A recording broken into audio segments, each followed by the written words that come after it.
So, good afternoon, everyone.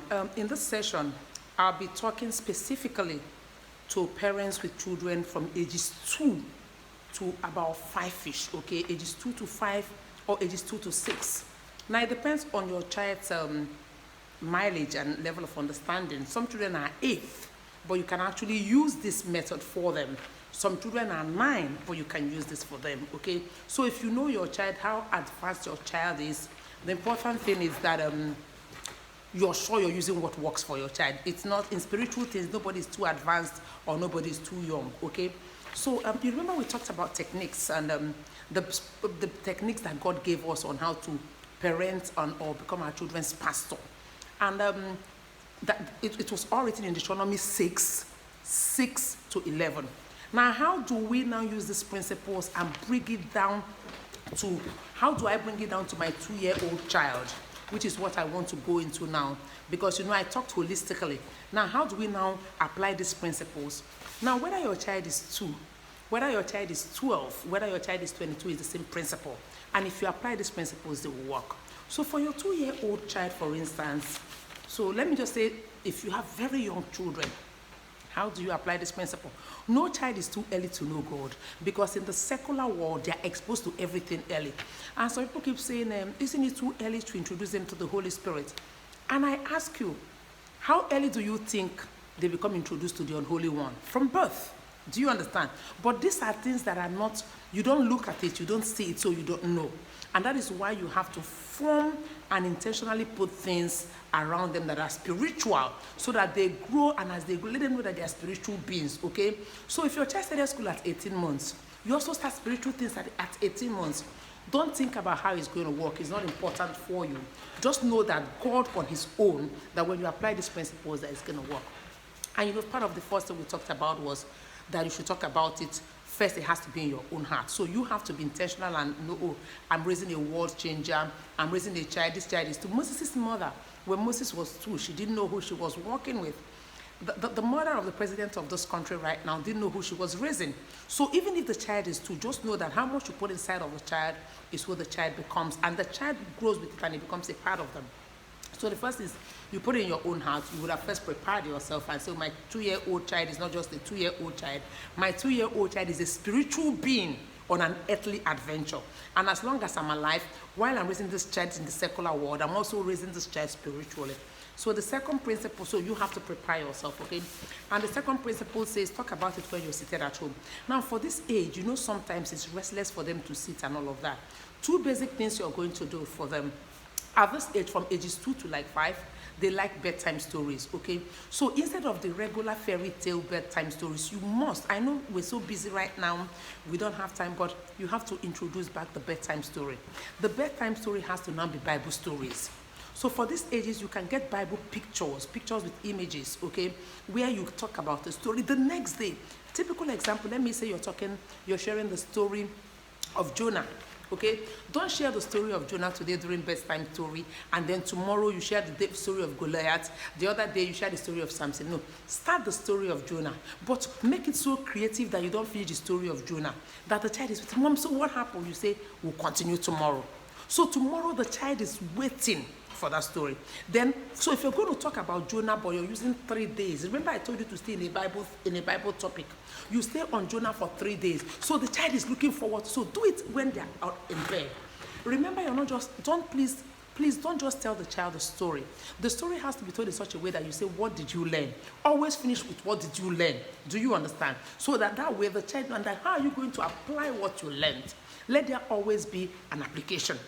So this is very important. So instead of the fairy tale, Cinderella, and you can do, but let that child know that at that age, between ages 2 to 4, once they're cuddled up in their bed, I'm sure you're like, I go to work, or how do I come back and do this? That's part of what I'm saying. You're going to bond. It's not going to be easy for you to light up your parenting candle, to light up your child's spirit. It's not going to be easy for you. So it's going to be a lot of work. But just remember that your day hasn't ended until you tuck them in bed. Okay, you now say, okay, what if I have children that are grown up, that are older, and all of this? When you do the family Bible study, this particular child, this story could just be 3 minutes. Do you understand? Or when you're doing the family Bible study time, you have a 12-year-old and you have a 2-year-old. How do I manage this? When you do the family Bible study, if it's twice a week, take out time for this child's one-on-one bedtime story. Do you understand? So the child beginning to learn. So while you're teaching all the other things holistically, this child has their own time. It's not going to be easy. I don't know if you understand. And then when the child is able to now learn to sit with the others, when you like refer to my effective family Bible study time, because I can't teach everything in one video, okay? But this is very important so that you learn how to carry them along. But if all your children are young, talk them all in bed and say it's time for bedtime story. Begin to share these Bible stories. You could stay on the story of David for 4 days. Just David and Goliath for 4 days. At the end of them, at the end of the whole thing, you have like 7 life applications from it. So that's how you do their own Bible study. Let it be bedtime stories and in pictures. Another thing you have to do again is you have to introduce them to Bible Lab. I mean, if by now you don't know, everybody now should know the Kids Life Application Bible Lab. It is also from YouVersion. It is phenomenal. They have close to about 30 stories, okay, with pictures. So what you do, because you now want to introduce them to the online world, what you could do is every night, you take up the YouVersion, you've downloaded it, you now say, please don't tell them, come and it's time for story time. Say it's Bible app time. Emphasize on the word Bible. It's Bible app time. It's Bible app time. So when they hear Bible, so as they are growing, they know that the Bible is their lifestyle and it's part of what they do. So this is what you have to do. If you go to the YouVersion Bible app, you have to first download it. If you don't, go to the Kids Bible app. And that's from people from age 2. So you start one, it has a story. It has a story. I mean, there's so many stories. When you finish and take your time, if you're already used to it, I want you to now do it with intention. Now, this is what happens. What you're trying to do is to make this Kids Bible app part of their daily Bible app. Part of their daily apps. Because you know they play games online, they do so many things online. Let the kids on their own when you're not there, because it's something you do every day. The Kids Bible app becomes one of their frequently visited apps. Do you understand? So as they are growing online, they are growing with a spiritual principle or a spiritual online Bible app that they're already introduced to. It is key. It is very important. So the Kids Bible app has so many. So every night you pick a story, but instead of you to go to the next story, stay on that old story now and say, you know, we talked about David yesterday. Continue on David. At the end of the week, maybe everything your child has learned is on David. And when you talk about it, say, oh, just like David did, just like David did, you can't go wrong with this. These are for toddlers.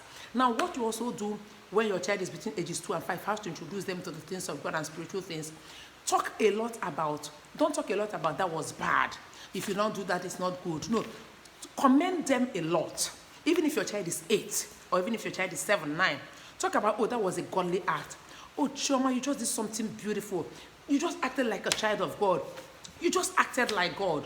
Oh, you helped daddy pack his bag. You just acted like a child of God. You didn't fight your sister. You just acted like God. Talk more about things because at this age, they want to impress you. They want to do the things that make you happy. So at every point in time, the child is looking for what they will do that may remember the Bible says repeat it again and again. So you're repeating the things about God. You cleared your table. Oh my God, you just acted like God. You finished your food. You just acted like a child of God. So at this age, for people with young children, you're talking about, so you're not thinking about that was bad. You acted like the child of the devil. That is not good. No, keep talking about spiritual, godly things. So their life and everything, you're repeating it again and again. They keep hearing God. That was just like God. You just did that. It is phenomenal at this age because that's what they want to. So they want to impress you. So I've talked about Kids Bible app. It's a must-have for everybody that has children between ages 2 to 7. It is a must-have. There are stories, there are things. Please do not use the Bible app every day. Use one story and read the same story in the Bible app for 3 days. I know why I'm emphasizing this. Repeat it again and again. Don't be in a hurry to finish the whole app. And then because at this age, they also want to see things practical and they want to see reward. This is what you have to do. Remember I told you you have to burn. It's not going to be easy, but something you have to do. Now look at this. I don't know if you can say this. Now you have to get a chart. You know, like how you have cardboards in school, where you place the cardboard for the weekly thing and you keep giving scores, people that did good. Because at this age, they want practical things. So you have to get something like a cardboard and put at home. It's a spiritual chart. Now when you get this is what you do. Now this is week 1, week 2, week 3, and week 4. You roll it like this. You have to have one every month, especially if you have younger. Remember what you're doing is you're trying to build a spiritual legacy that will outlive you and will outlive your children. Now, when this might be routine now, but you don't know the habit. It's a spiritual habit you're trying to put inside of them from when they are young. So on this is week 1. I wrote prayer here based on how your house, your home is structured and the things you want to teach them, okay? So this is prayer, this is God's corner, this is acting like God, this is journaling, and this is total. And these are all the names of the, maybe Chisom is 4, the brother is 3, the other one is 2, and the other one is 7. So everybody's name is here, okay? Now this is what happens. Now another thing which I haven't talked to you about, you must create a God's corner for them. A God's corner is just a simple place where they go to meet God every day on their own. Everybody in the house should have a God's corner. What do you have in your God's corner? What you're trying to teach them is time out with God. Remember, this is your 2-year-old child. Anything you put inside of them becomes a part of them. I'm telling you, it's phenomenal. So you just find a place and say, it's God's time, it's God's corner. Put a little korok. I'm going to try and see if I can send pictures, or the pictures via the WhatsApp group so that you can see the pictures and all of that of all the other children that have done it. You put like a rug or an old wrapper or something comfortable. You just put my God's corner, print it boldly and put each child's name there. Then put a throw pillow to make it comfortable. Then put their Bible and their journal. So when it's time, every day you say, oh, 6 o'clock is God's time. Go to your God's corner. When they go there, now some days that you want to teach them the Bible as a bedtime story. The day you don't want to say, everybody be in your God's corner. Now it's time for God. It's God's time. Let them know that they must create space for God. Now, I had a parent that started this, and she said that right now when she comes back, his son says, Mom, it's God's time, it's God's time. The child just turned 4 or so. Now, it has entered, she says sometimes she's tired. But because for the child, it's part of his daily activity, it has now become part of life. And the boy asked him questions, he's so excited. She said she never knew that her 4-year-old could, that the boy would say, oh, we've not read Bible today and all of that. Now, this child, last year she hadn't started this. But because the child enjoys it, and that is the only time that they bond. Now, what you're trying to do is that as they grow into preteens, which I have another video for parents of preteens, they now begin to do these things on their own. But at this age, what you're trying to put is that, you know what they do is that you put structures in their life. So as they are growing, it's already part of them, okay? So you tell them every time, you go to your God's corner every evening at 6:30. Once it's 6:30, everybody goes to your God's corner. I say, just go, don't be there with them, except the days you want to do Bible study there with them. You just say, stay there. Now look at your Bible app, or give them the Bible stories. Even if you're not talking, just stay there, spend time with God, and be quiet. And then you're sitting somewhere and you're watching everybody. When they're done, you say, pray. It could be 5 minutes, but let them know that there's a time to zone out. It's quiet time you're teaching them, though they are 2. I'm telling you, it works, okay? So I'm going back to the chart. The chart should be somewhere strategic, maybe in the kitchen or somewhere where everybody in the household sees it and everybody knows. So the children know. If Chisom goes to praise morning and she says, Mom, I've prayed, you go and tick. If the Mom, I've prayed, you go and tick. So this is for a week, okay? So this is Monday, Tuesday, Wednesday, you keep doing it. And, oh, Mom, I've gone to my God's corner. Mom, I've gone to my God's corner. I don't know if you can see it, you tick. So based on what they do, I'll try and see if I can send the picture. I'll snap a picture of this and send into the group chat so that you can see it. But that doesn't mean you have to use this. This is just an example. So at the end of then journaling, at this age, do you know they can't keep journals? But you're trying to teach them spiritual discipline. Do you know what they do at this age? Every child must have a journal. When you finish teaching, do you know what you say to them? You now say, now what did you learn? I learned that God said, if you talk too much, you get into trouble. You now say, yeah, draw. At this age, let them draw. What I call it at this age is not Bible journal, but Bible drawing journal. I have children that are 18, but they still have their journal that they used at 8. And what they were doing was draw. Children that are 3 here, Teacher Nick, I can't write. Oh yeah, draw what you learned. So they now grow from there. They keep compiling these journals. My children are all grown, but sometimes I see journals that they used when they were 12, 13, and I'm like, wow, you mean they learned this? Those are some of the things. So at this age, their Bible journal from ages 2 to maybe like 5 is more of drawing. Let them draw, and as they are drawing, what you're doing is that what you taught them, they're trying to now process it. Whether your child is 2, I mean, you think, oh, they're restless. When this becomes a part of their life, they automatically imbibe it, okay? So maybe Tola, maybe your daughter Tola doesn't like prayer. So throughout the week, she didn't pray, so she didn't get any grade. She managed to act like God. She got 3. She wrote in her journal. And then maybe this particular child, Ada, likes doing all the things. Anytime they act like God, you grade. So what the children are trying to do is that, oh, mom, I just acted like God. I was nice to her. This could be routine, but do you know what it's doing? It's making them to go out of their way to look for something to do that looks like God. Do you understand? So it's not just about don't do this is bad. No, they're trying to do something good. And that is, after a while, it becomes a habit. But you know what we always do is that don't do that, that's bad. Don't do, no, let them go out of their way to look for what is good to do. Because God even gives reward in heaven. So when they are done, at the end of every week, you now mark all the score, and then you can see that Ada did more and she has a star. So because of this, everybody in the house is trying to be good. Not just a star, please look for a physical reward. Look for a strong physical reward, and then if others are going to cry, let them cry. You know, we try to, oh, let it be that if everybody was happy. No, the first 2, 3 people that were good, let them get rewards. Then the other person we have, that's why we're all fighting to get to heaven. Because in heaven there are homes, there are gates, there are crowns. If God could put a reward, because some of us, that's what is driving us. Do you understand? So for your little young children, so you put this where everybody, even when you're not at home, you say to your nanny, when they do well, go and tick. So what happens is that they know that now there's nothing about schoolwork here. You did your homework. This is spiritual principles. So they know that their spiritual life is important to you, and then you're trying to train them spiritually. This is very important. So this is for a month. After a month, you take this away. You put another one for another month. Okay, so it becomes part of your family tradition, and your children are very interested in it. There's something else you do when they are this age. At this age, look at it.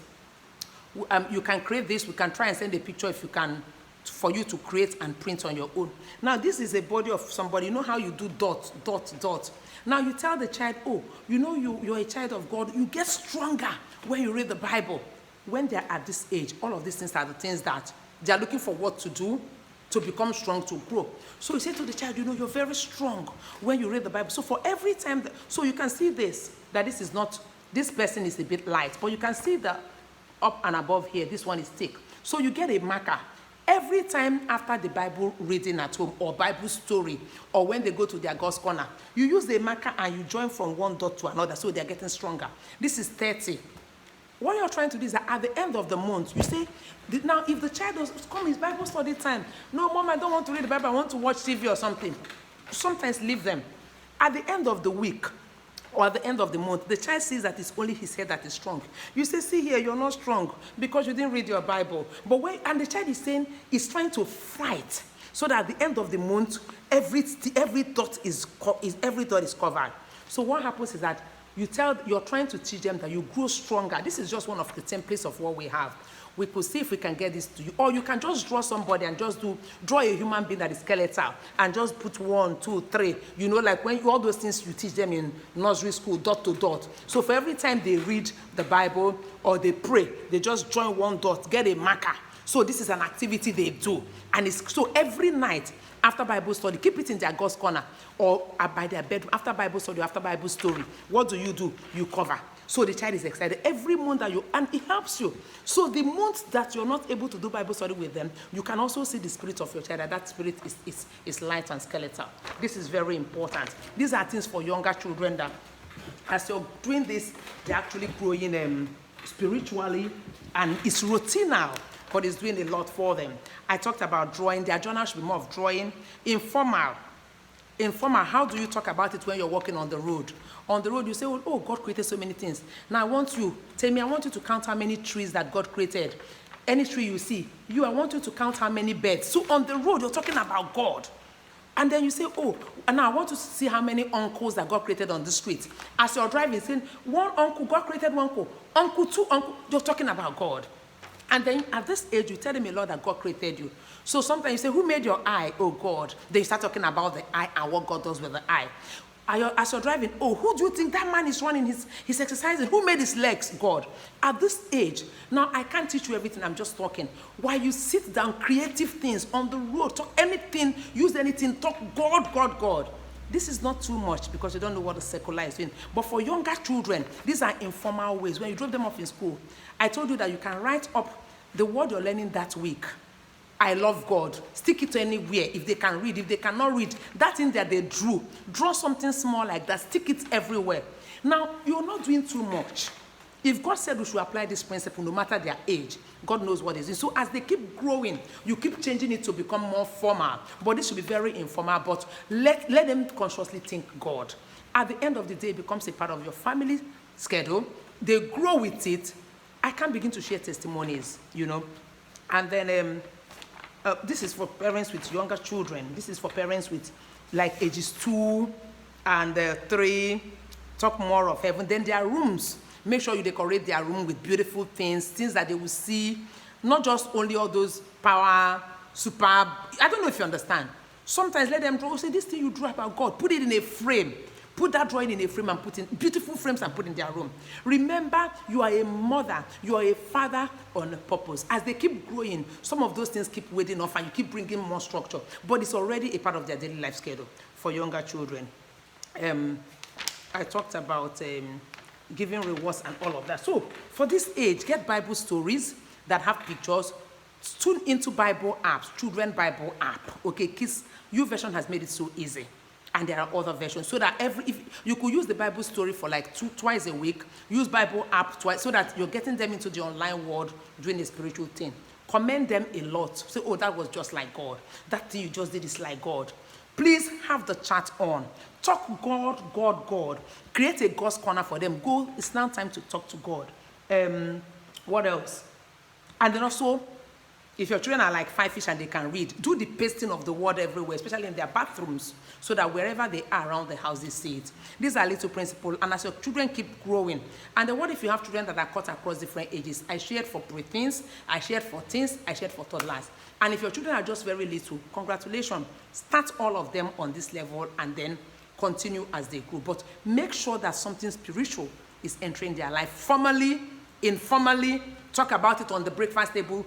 Oh, God made rice. How do you think God made rice? You're talking about it on the road informally. Use everything at their disposal. So when they see any beautiful thing or anything, what they're thinking is God. Something is entering them. And if you think they are too young to be bombarded, something else is bombarding them. But God will give you the grace. God will give you the creative ability. You're going to raise children after God's heart. Like Jochebed.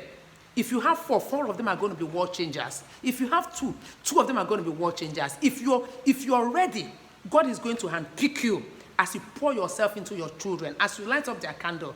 From when they are 2, in the next 20-25 years, they are the ones that God is going to use because you have poured your life into them to prepare them for a time and to be a light in the generation. In Jesus' mighty name. If you have things that you don't understand, things you need to ask and all of that, we have a community. We're open. You can always reach us. God bless you. Bye.